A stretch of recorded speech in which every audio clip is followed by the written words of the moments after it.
Did you know that between 1996 and 2007, a staggering 100,000 pythons were brought to the US from Southeast Asia? Many Americans thought, hey, a python would make a cool pet. But as these snakes grew, they quickly became a handful. Imagine having a pet that becomes too big for your home. So, what did many do? They released them into the wild. Fast forward to 2012, and importing pythons was banned due to the problems they were causing. South Florida, with its warm, inviting wetlands, became a new home for these pythons. But here's the twist. These pythons began competing with native animals for their next meal. Birds, mammals, reptiles, nothing was off the menu. The Everglades National Park even witnessed a sharp decline in certain mammal populations thanks to our slithery friends.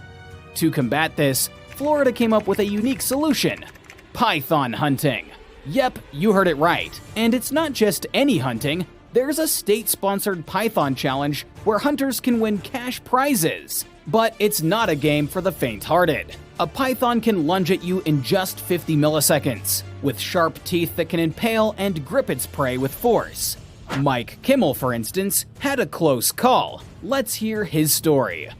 So, who is Mike Kimmel? He's no ordinary guy. He's a licensed python hunter, and he's got a pretty wild nickname: the Python Cowboy. Now, get this. Back in 2020, Mike decided to go python hunting alone. Yeah, you heard that right. Alone. He's searching and searching, and after 3 hours, he finally spots one: a massive python tangled up in the bushes. Now, keep in mind, a python weighing 150 pounds can easily pull you into the swamp, especially if it uses the bush as an anchor. Most python hunters go straight for the head. It's the safest way to take control of the snake. But not Mike. Oh no. He reaches for the tail and starts tugging the snake out of the bush. And that's when he realizes this python is colossal.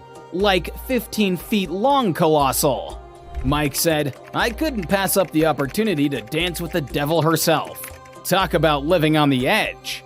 The situation escalates quickly. It's a fierce game of tug-of-war. Mike's trying to yank the python from the bush, while the python's giving its all to pull Mike in.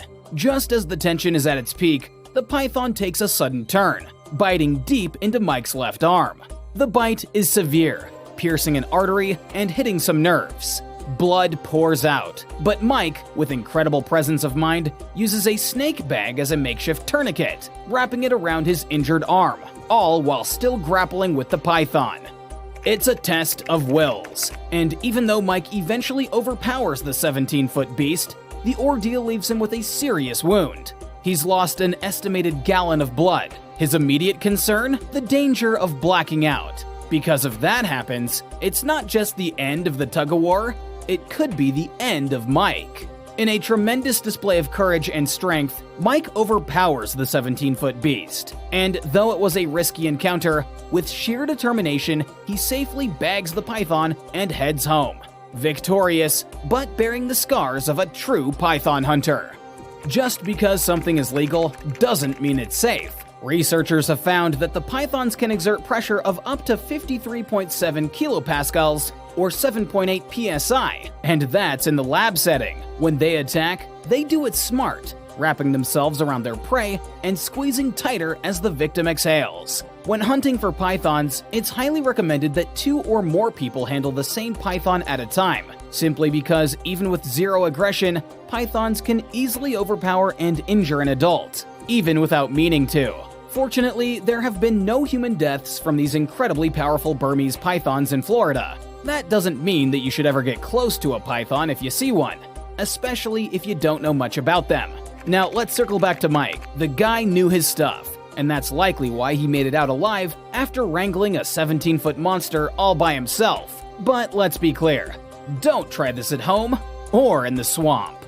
Who knew a day in the life of a python hunter could be so wild? What did you think of Mike's intense encounter? Drop your thoughts in the comments down below. Thanks for watching, and catch you in the next adventure.